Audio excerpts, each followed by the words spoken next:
thank you so much for coming this morning and sharing a nice healthy snack, a donut. But we're really excited to talk about where the Guilford Foundation has come in the last several months on the housing issue, as well as our premiere video on the housing needs in Guilford. And I realized we should have had a red carpet, to roll in and paparazzi. But we sort of do. You're right. Yeah, we could have won our dime. Oh, we should. That's next time. Next time. You're on the committee next time. Okay. So before I get started on my remarks, and based on my own personal humor, I know it's better that I don't speak off the cuff and I actually read my notes so I don't offend anyone, including my mom who's here. But I do want to acknowledge some of the people who have been instrumental in leading this effort. First, I want to acknowledge our board president, the Guilford Foundation board president, Jim Mancini, who has led our board efforts and is just a terrific champion for us. We also have other board members here. Helen Rizzo is here. Amy Earls is here. Am I missing anyone? Oh, MJ. You're on every board. And I also want to acknowledge the chair of Guilford Interfaith Housing Corporation, Pete Mazinski, who's here. And several of that organization's board members are here as well. We have Dave Knapp and Betty Augustine. Sean Scanlon is on that committee. And Sandy. Are you on that committee too? Okay. And so thank you for those two groups. We're going to be really talking about the coordinated efforts that we've had with that organization. And I also, of course, want to recognize our political leadership whose support on this effort has absolutely been critical. Our first selectman, Joe Mazza, thank you very much for all of your efforts. Representative Sean Scanlon has put his boots on the ground as well as his political effort. And Representative Candelora was going to be here. The last thing we were at, so he's Gotcha. hopefully on his way. Well, it was nice for him to reach out to us as well, so we're very grateful for that. And I think Gary McElhaney is here. First, another selectman, thank you. Are there any political leaders I'm missing? Well, you guys are all very important and represent your own constituents and leaders, so thank you very much for coming.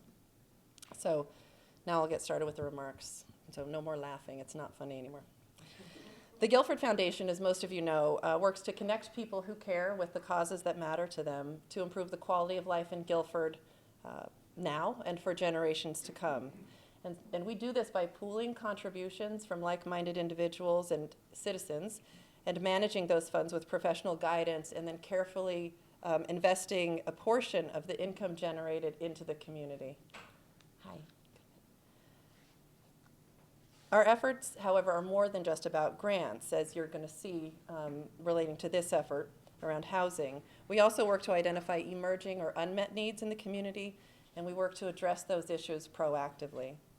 The Guilford Foundation first got involved in housing thanks to a needs assessment we conducted in 2012 that we commissioned through the Yale School of Management. We were interested, the board of directors was interested in understanding the most critical and underserved concerns in Guilford so that we could better understand how we should make our grants and allocate our resources. So that needs assessment identified housing as a significant issue, and namely the lack of available, diverse housing stock. There are few to no options for college graduates who want to return home, divorcing spouses who want to stay in the school system, and for fixed income and downsizing seniors. And this is to say nothing of the availability of housing for those who qualify as low income. Our board wanted to better understand the complexity of this issue and determine what the Guilford Foundation could do about it. So starting in 2013, we brought together community leaders, many of whom are here, thank you for being here, to better understand the issue. And in addition to those sessions, we also co-sponsored a community-wide forum on housing needs. And Selah from NeighborWorks New Horizons was there speaking, as well as George Kroll, who will say a few words in a moment. So those discussions informed the Guilford Foundation's next steps, which were to, one, identify a local group that could take on the role of advocate of the housing issues in Guilford. And to that end, we helped to reinstate Guilford Interfaith Housing as an independent nonprofit organization. And over the past year, they've secured a strong board of directors led by Pete Mazinski And they meet monthly, and they've already begun to make an impact through a housing survey, which you'll hear about in a moment, and through leading the creation of the housing video you're also going to see. The Guilford Foundation also supported and facilitated the town's successful application to the State of Connecticut Department of Housing for a $25,000 grant to identify and analyze potential land parcels that could support multifamily housing. And you'll hear in a moment from Sandy Rooff, the chair of the Town Committee on Housing for Economic Development, on that committee's work to date. And thanks again to Joe for leading that effort as well. Finally, the Guilford Foundation committed funding efforts that relate to this issue. And to date, we've invested $25,500 in efforts, local efforts, from emergency financial assistance to pre-development costs on affordable housing units to supporting advocacy and education on this issue. One of our investments was a joint grant with the Guilford Interfaith Housing to Partnership for Strong Communities, and Katie Schaefer is here, who's representing that organization. They are a statewide nonprofit organization that specializes in the complexities of housing and building healthy communities. The grant supported the community-wide survey that MJ is going to talk about, a community-wide discussion for housing that happened in May 2014 right here at the library, and significantly, the educational video that you're going to see in just a moment. So again, my thanks to all of you for being here. It's like preaching to the choir. All of you really understand and support this effort. And we really appreciate your support and partnership over the past months to really move the needle on this issue. And so now it's my pleasure. Most of you know the powerhouse known as MJ Kessner. She is a member of our board of directors, and that's how I'm going to introduce her today, although she's a member of other boards as well. And she's going to talk a little bit more about the survey. Thank you.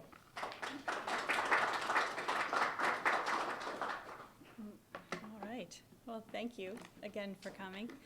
And so as the Guilford Foundation, when we started looking at this, we realized that we did need a lot of help, and so we're thankful for the folks in this room. We started with Guilford Interfaith Housing, and what we were looking for there was to understand what the needs and priorities of the Guilford community were. So working with assistance with the Partnership for Strong Communities, with a lot of support from town leadership, we launched a survey of residents about housing issues in the summer last year.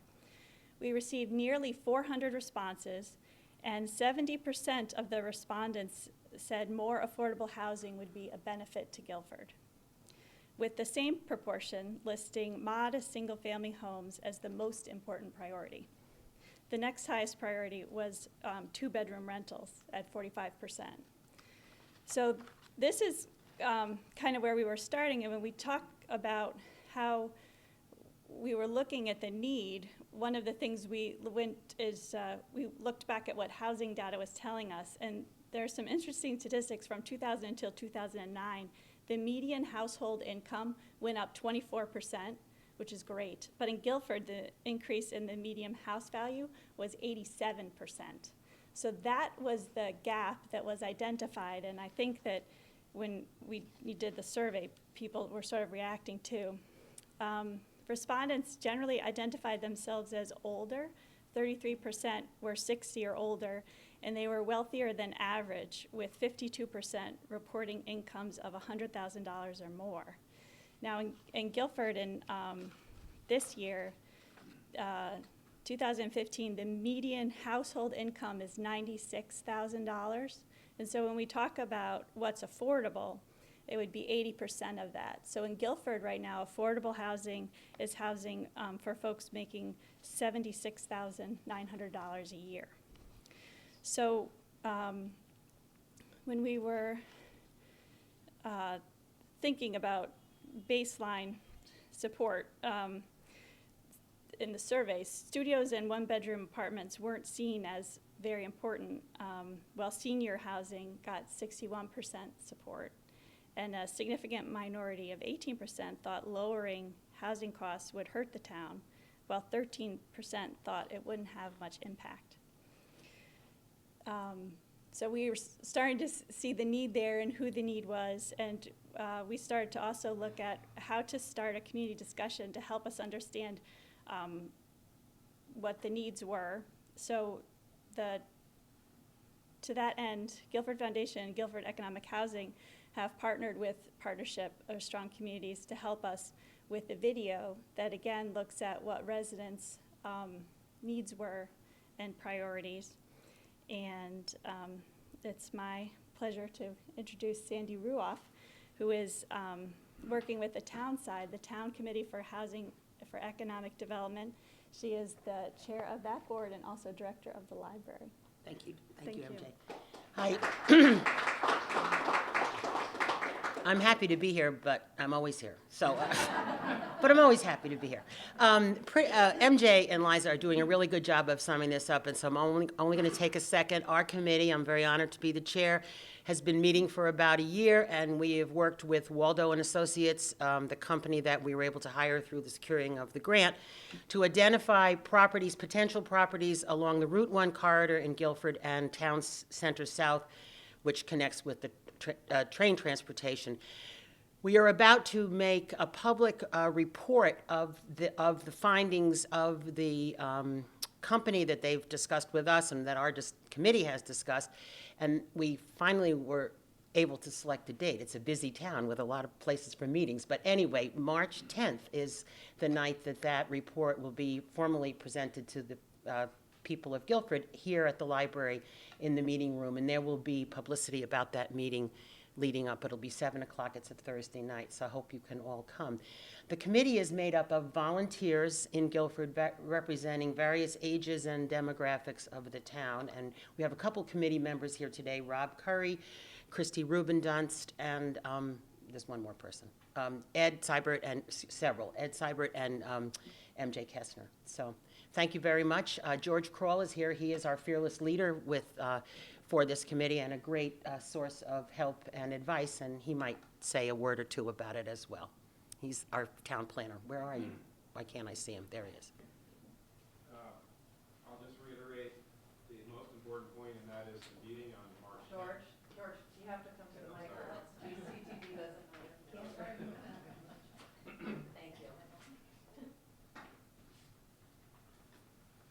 Thank you. Thank you for inviting me today. I'll just reiterate March 10th, 7 o'clock in this building is the meeting where our study will be presented to the public. The most important aspect of that study, as Sandy just mentioned, we have identified 7 plus sites which have transit connections in Guilford for possible development as multifamily housing sites. Those are mostly privately owned properties on Route 1, mostly on the west side of Route 1. We've identified one town-owned property that may be suitable for affordable housing development in the town center area. And what we'd like to present to the public are the results of our study, some more details about these sites. What we're mostly interested in is obtaining the reaction from people in the town about what we've done, people who live in the vicinity of these properties, talk about their reactions to the type of development that might be suitable for those properties. As I don't need to tell most of you in this room, one of the results of our study is that the development of affordable housing is extremely difficult in Guilford. Land values are very high, development costs are very high. That makes it very important that we find the right sites that have reasonable sewage disposal capabilities, and that was really the primary focus of this study. Now that we have these sites, we can identify the appropriate zoning that might be necessary to facilitate their development, and most importantly, we're hoping to attract developers to be interested in these sites to help develop affordable housing. That can include for-profit developers, it can include nonprofit developers like NeighborWorks, which most of you know the town has worked with before. Could also include public agencies like the Guilford Housing Authority. They are involved in our study. So once we've moved beyond this public discussion and moved to the next step, hopefully we can identify one or more sites that might actually be suitable for further investigations. We are eligible for some additional funding, which would enable us to do preliminary studies of one or more properties that we might find to be suitable. Hopefully working with a developer, we can do preliminary designs with some grant funds that would come from the same source that was used to fund the initial study. And as a result of all that, maybe move forward with some actual development of some new housing. So we're really looking forward to that, and we're looking forward to a lot of public involvement in this whole process. Thank you. So we think that the term affordable housing or diversity of housing is, it's sort of a complex subject, and what we have tried to do with the video we're really pleased to present is really present the faces and the real people behind who we are trying to address and who we are trying to impact. So you'll see some faces on here you recognize, and I suspect some of them will honor your request for a signature afterwards, an autograph. So thank you.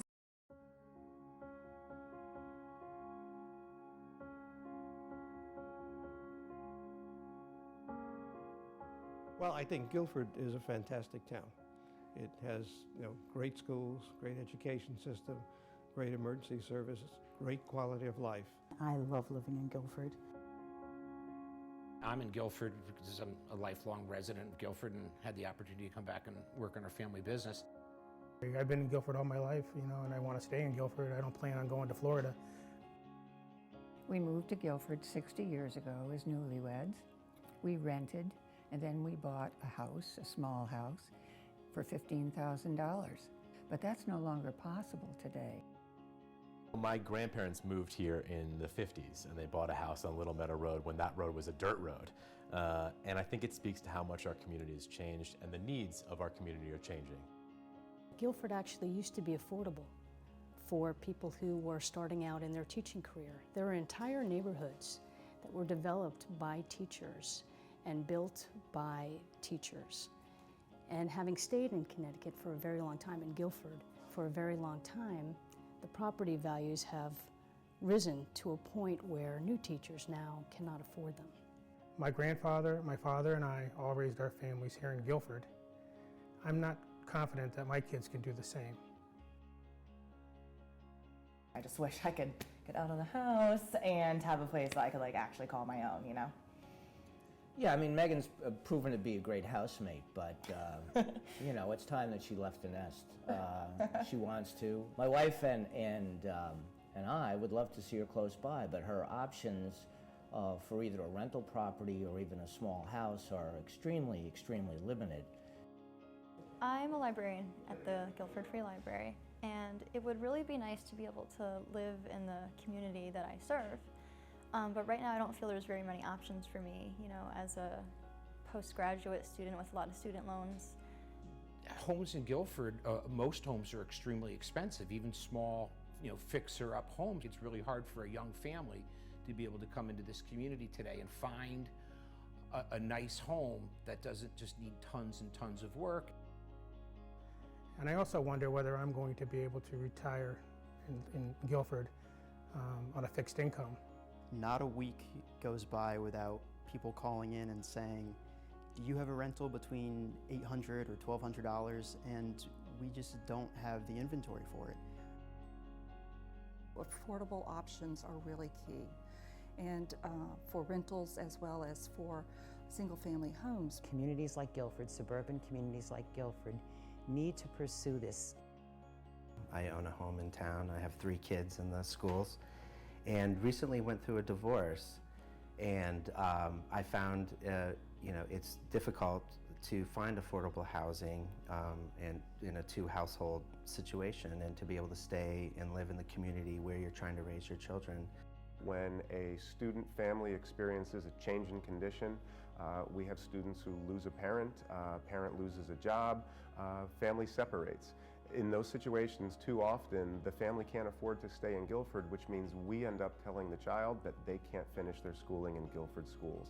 People get worried that affordable housing is a scary word, and it's not. I've lived in Guilford for 24 years, which is essentially my whole life. And for the last 14 years, I've lived in Mutual Housing's affordable housing neighborhood on Apple Tree Lane. And at the time, my mother had just gone through a divorce. It was still my little brother and I. She worked 3 jobs, and she tried to do everything she could to make all ends meet. And without the affordable housing option, we wouldn't have been able to stay in Guilford. Our neighbors' needs change according to the stages and challenges of their lives, whether that's young folks starting out on a career or with a new family, or folks who've raised a family in Guilford needing a single-level living in town near services. Preserving great variety of housing stock that folks can afford in Guilford preserves our town's character. For me, it means that, I could actually afford to live in the town that I grew up loving, It would allow us to have multi-generational families in the community, and I think that's a super important thing, especially for the younger generations, to have grandparents involved and be able to help the parents raise the kids. My dream is to have affordable housing in all 4 areas of town where we have elementary schools, so that no matter what happens to families, there will be affordable housing and children can stay in our schools. We have our entry-level firemen, entry-level policemen, teachers, our town hall workers can't live in town because we don't have affordable housing, and that's one thing I would like to see. The time is right to address this need for so many of us here in Guilford.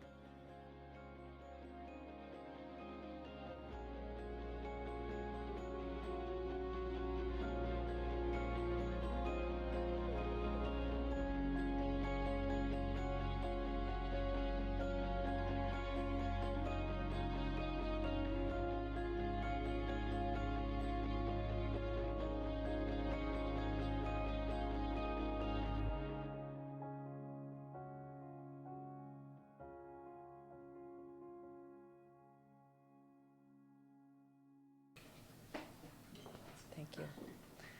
At this time, we'd like to open the floor up for any conversation or discussion or questions, responses, feedback. Yes, Betty. You talk about $70,000 income as being the threshold for affordable housing. I know of people that work for the town of Guilford that make about half that much, and they can't live here. They live in another town. It's true. So just to repeat. Is a lot of money. Yes. I think there are a huge number of people that make an awful lot less. Do you think that's right, people? Yes.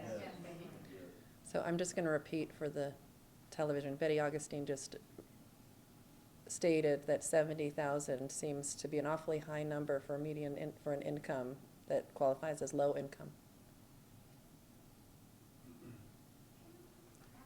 Yeah. My first time here. I'm Angela Ross with Guilford, I'm the executive director of the Guilford Housing Authority, and I'm seeing that what you want to do is wonderful, but what I'm seeing is that you want to take care of the people who have lived in town, who wish to continue to live in town.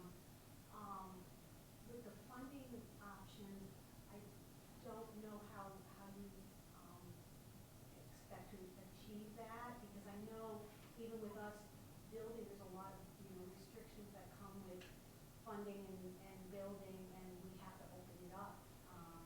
You can't say it's just for the town of Guilford or just for our townspeople. So I don't know if that's something that's been discussed in your group, or if there's an option out there that I don't. Well, I can respond from the Guilford Foundation, and then I'm going to let MJ respond. And that is, the question was, how the heck can we make any difference based on the complexity of the situation and the costs? I think it will be hard, and that's why, as the Guilford Foundation, we're trying to, move the needle a little bit by bringing folks together from all representatives. We have affordable housing representatives here. We have you here from the Housing Authority. We have our political leaders. We have funders. From our perspective, we're going to give out $100,000 worth of grants next year, which is terrific. Will it build affordable housing? No. But what we can do is help to educate the community across the community and throughout different areas about the issues and about what we need to do. So that's really our perspective. I understand that. I just don't know if the expectation can be that it will house Guilford residents, or it will house. Right. I think in terms of what we're talking about is housing options, and we can go look at things that we've done well And we can look at things we've done differently, and we can look at things that we could do better. So the Housing Authority has done a good job in town, providing housing for seniors and disabled persons. But that doesn't meet the needs of all seniors, and it doesn't meet the needs of the whole community. And so what else can we do? What can we do differently? And so one of the things the town has done is allow accessory apartments, so that there are places where people have accessory units to their home that they can provide housing in some cases much more affordably. Perhaps there are other things we can do with our zoning, with our housing stock, which is largely 3-family homes and larger, and perhaps there are creative ways we can look at what we have and use it better. And so I think we need some creativity, yes, to meet this need. But didn't you want to find out whether or not people outside of Guilford would be eligible? Wasn't that part of the question?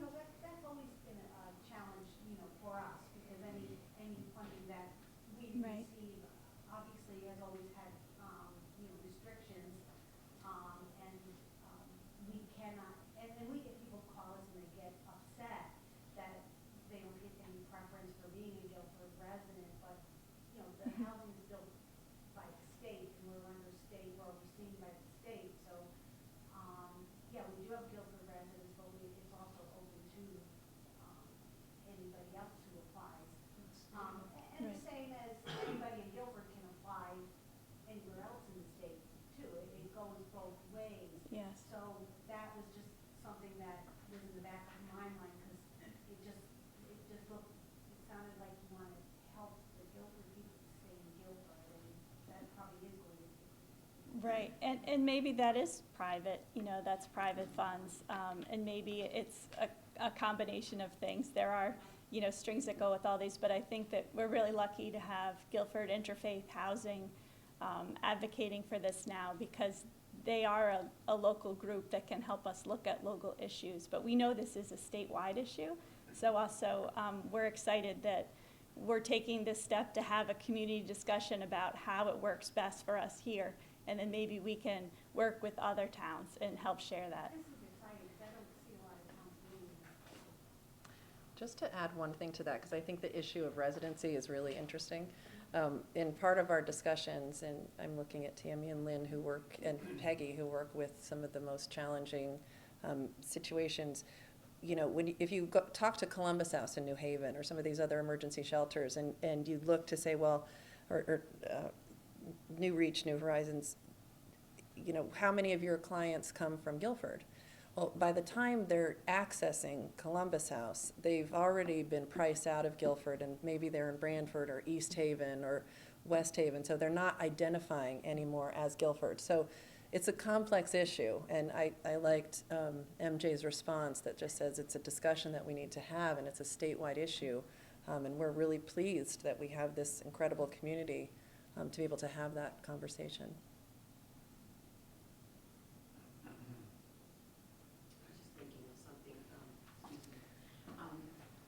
Wait till you're in front of the mic. Sorry. No talking.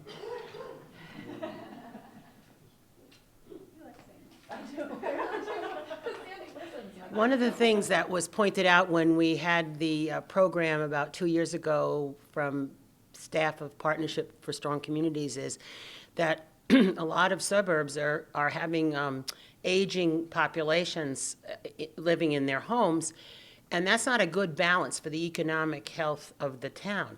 So in a perfect world, you would want a population of 23,000 to represent people in their 0 to 20s, 20s to 30s, 30s to 40s, and on up. And if you look at the statistics for Guilford and many of the suburban towns that are 2 towns out from any big city, it's more like 40s, 50s, 60s, and on. And we're all wonderful people, but we'd like a balance, and we'd like people to be in town who are able to support services that we come to love and need, plumbers and volunteer firemen and women, and the kinds of services that younger people might be in. So when we talk about residency and keeping Guilford people in Guilford, it's more keeping a balance of people with various incomes to be able to live here. And half my staff who make the lowest salaries commute from other towns. So it's not just an emphasis on keeping Guilford in Guilford, it's an emphasis on keeping Guilford balanced, economically balanced. Sandy, how much of that is increasing demographics of older people, and how much is it that younger people are moving to other states, like down south and whatever? Well, I think, I'm not I'm not the population expert, but I think it's a combination of a lot of reasons, for some that you just mentioned. People, younger people moving out of Guilford and or Connecticut.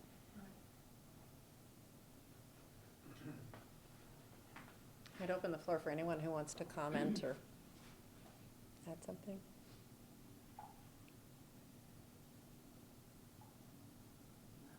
Anyone?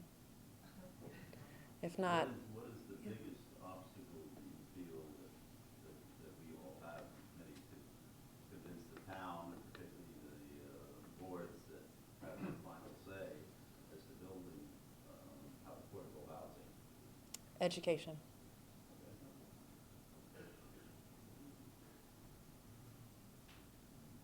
I might add also to that. That was so final. Okay, education, yes, right. Thank you. The cost of development is a huge obstacle to new housing development of moderate price. So I think, we'll be looking to ways to reduce the development costs. And I think any reasonably priced housing, whether we label it affordable or diverse, is going to require help from other funding sources, the state in particular. The state does have a robust program to assist affordable housing development. And I think we'll, to the extent that we can, we'll be looking to those funding sources to help reduce the cost of development, which is really one of the most critical factors which inhibits what we're trying to accomplish. May I ask George a question? George, don't you see a change in zoning necessarily also? Because Yes, right. there's so many places in town and outside town, that have large lots or apartments over garages or Absolutely. that could be encouraged to rent to a single person or Yes. whatever. Yes. We do, as someone mentioned earlier, I think it was, the question really was, don't we see a need to change zoning in order to encourage more affordable housing development? The answer is certainly yes. We have done a number of things in that regard already. I think MJ described earlier, or someone did, the accessory apartment provisions of our zoning regulations, which do allow homeowners to create modestly priced apartments in their homes, which often provide affordable housing, meet the affordable housing need. We can expand that concept, liberalize that concept, allow larger accessory apartments. That's one option, for example. Somebody talked about 2- and 3-family houses. The areas in Guilford where it's legal to create a 2-family house or a 3-family house are limited. We could expand the areas where that could be permitted. That perhaps would enable people with larger homes to convert them into 2-family houses. I mean, and all of those are definitely possibilities. Those do have limitations, and they do have neighborhood consequences and impacts, so that needs to be a consideration. In terms of new housing development, multifamily housing, we have some areas that do have appropriate zoning for higher density, and then we have others that do not. So there's a possibility to expand the zoning for multifamily housing to include areas that are not zoned that way now. So that's another option, yes. Yes, Betty. Well, we can adopt zoning regulations that some towns have that allow, like a subdivision with 20% of the units to be affordable, which means the others are Market rate. market rate, and that means it's going to be less expensive to, and then the people that move in to affordable housing are not, you don't drive through and say, oh, they're affordable housing units, they all look alike. So that's something that has been done. I know Madison has a regulation, and that's worked very well. Yes. And I think people would be surprised to know, that NeighborWorks New Horizons, I keep calling it Mutual Housing, has 122 units in town. I mean, it's not insignificant, and they do a terrific job, and the challenge is that they don't turn over. You know, someone comes in and it's just very difficult to, and we house these fabulous families. Am I giving you the right number? That's the housing association? It's 36, 122. It's somewhere in between. So the point is that there is some availability, it's just not, it does not open up. Is the plan that it would just be also an ongoing challenge to this community? Because there's been times where we had interfaith housing many, many years ago, and then we had NeighborWorks New Horizons, and there really hasn't been anything more since then until this Right. breath of life. Yeah. So is the plan so that, here, then, if this is successful, then you may bring it towards North Guilford and look towards the way transportation can get back and forth from the center of town to. Yes, I think the key is just to have a continuing conversation about the way to enhance and improve the quality of life in Guilford for everyone. Yeah. Yeah, and to have a challenge. Yeah. And so this effort is really to bring all of the folks together who are impacted and can influence the issue. And I'm sure there will be conversations going forward. This isn't going to be a quick fix by any stretch of the imagination. People will always we will always have people who are in trouble who can't stay. But the challenge is, are there ways in which we can strategically, as a community, look at various options, whether it's building new housing stock, whether it's changing the zoning, whether it's providing rapid rehousing services. So I wish we had all the answers, but MJ probably does, and she just hasn't told us yet. So are there any other? Yes, Wendy. Are there other towns in Connecticut that serve as good models that look similar to Guilford in its demographic that tackle some of these issues? Well, fortunately, working with Partnership for Strong Communities helps us to identify some of those communities. And there are some that we can definitely learn from, and we have learned from, including Essex, I want to say. Is it? Or Three that, Yeah. Stonington, Simsbury, and Bloomfield. Have pursued initiatives like this and have built affordable, mixed-use, affordable, mixed market, upscale market housing. So we have statistics and pictures of those towns and what they've done. And they're similar in terms of financial demographics and population demographics. Yes, sir. Just to give credit where credit is due, there has been some significant new housing development since NeighborWorks. The Guilford Housing Authority has done Sachem Hollow, which is 15 or 20 units. I don't know exactly how many. 32, great. And they've also even more recently they did 7 or 9 new units on Boston Street. So the Guilford Housing Authority has been adding to the housing stock. So it is an ongoing thing, but I think from time to time we need to be sort of rejuvenated in our interest in this, which is kind of like what's happening right now. George, I found almost we're at almost like locked, because the state has wonderful programs in place to build more housing, but they have no avenue to purchase property, and that's where we're stuck. And the reason that we were able to build Sachem Hollow was because property was donated to the Housing Authority many years ago, and we were able to sell that piece of property and then purchase, the property that Sachem Hollow sits on and build.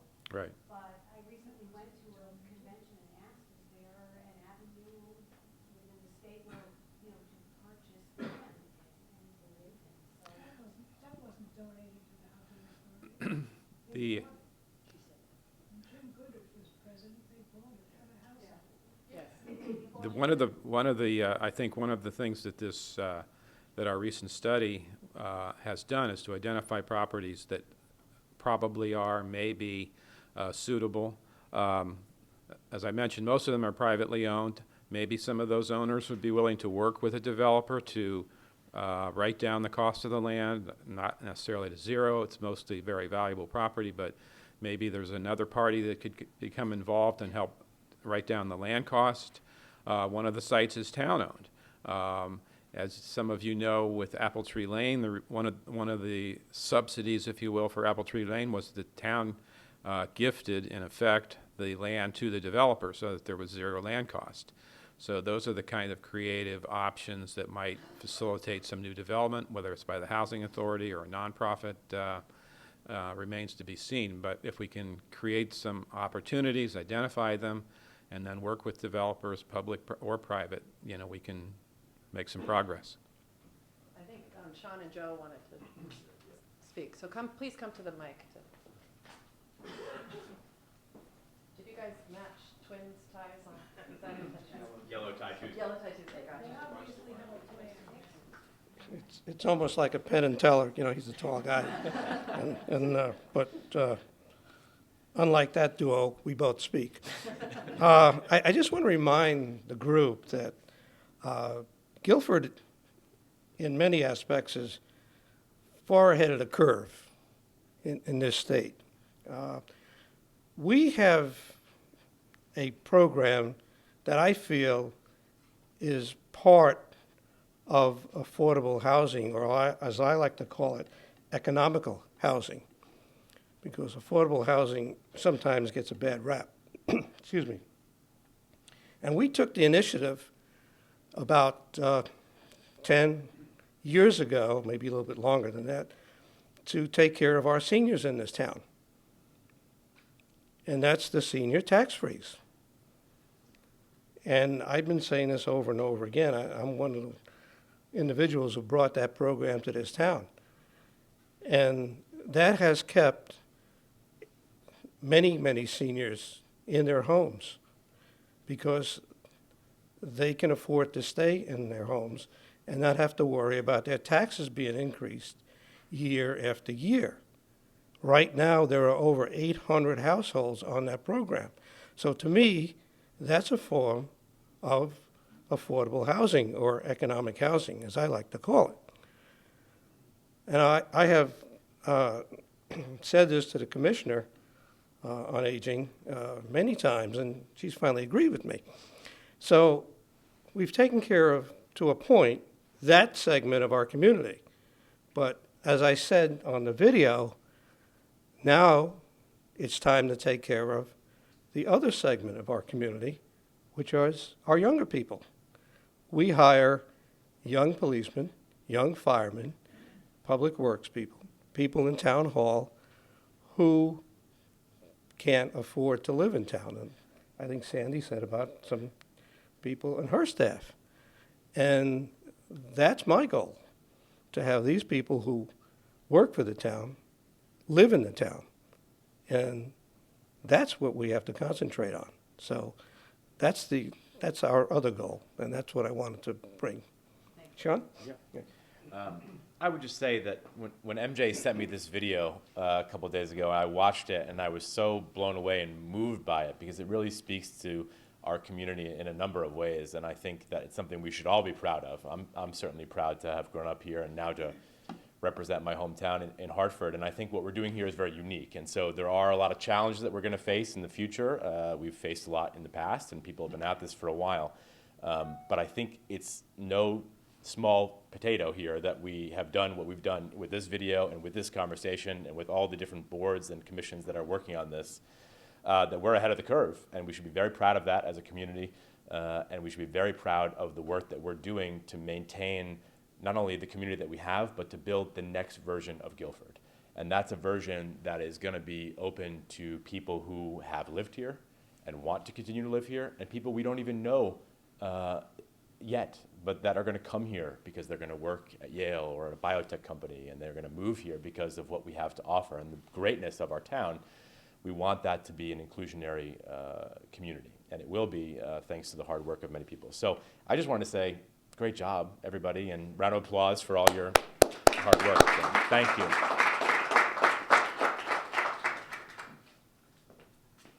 Gary, yeah. One last thing. Just an interesting thought. And the senior tax freeze has been a great benefit to a lot of people, but I know of 3 situations in my neighborhood where seniors have, for various reasons, left their house and been replaced by families with young kids in their 30s. Sandy mentioned the increasing demographic age. Is there in any way an unintended consequence of a program like that that retains older people in their houses when there might be better alternatives, but keeps them off the market for younger people? These were all relatively low-priced houses, which is why younger people bought them and moved into them. And I assume may improve them over time, but is there an unintended consequence of this process? I think I'll leave that as a question that we need to consider as part of this conversation. I don't know the answer. I think, it's butterfly effect. Everything impacts, but it's another good thought. I think I'm going to close at this point, recognizing everyone's very busy time, and I'm just so grateful for all of you for coming and participating. And again, this is sort of the choir here, because all of you have been instrumental in moving Guilford forward and making Guilford better. And I really liked what both Joe and Sean said, which was, Guilford is ahead of the curve. We're very lucky. We're very lucky to live here. And I think we're also lucky that we have people who care about the next generation and the next iteration of Guilford. So thank you to MJ, thank you to Sandy, to Jim, to Pete, to everyone who's here. If you have further questions, please make sure we get your email and contact information. Take some literature we have. You probably are all the experts on this, but we're very grateful. Don't hesitate to contact any of us with further questions. And thank you so much. Oh, also, the video is available on our website, Guilford Foundation's website. Is it available anywhere else yet? Okay, it's on our website for now, and we can certainly make it available. We will take this, we will show it to anybody you want us to. So, yes. March 10th is the public hearing that will show some of the results of the analysis by the consultants on possible locations for multifamily housing. So thank you. Thank you, GCTV.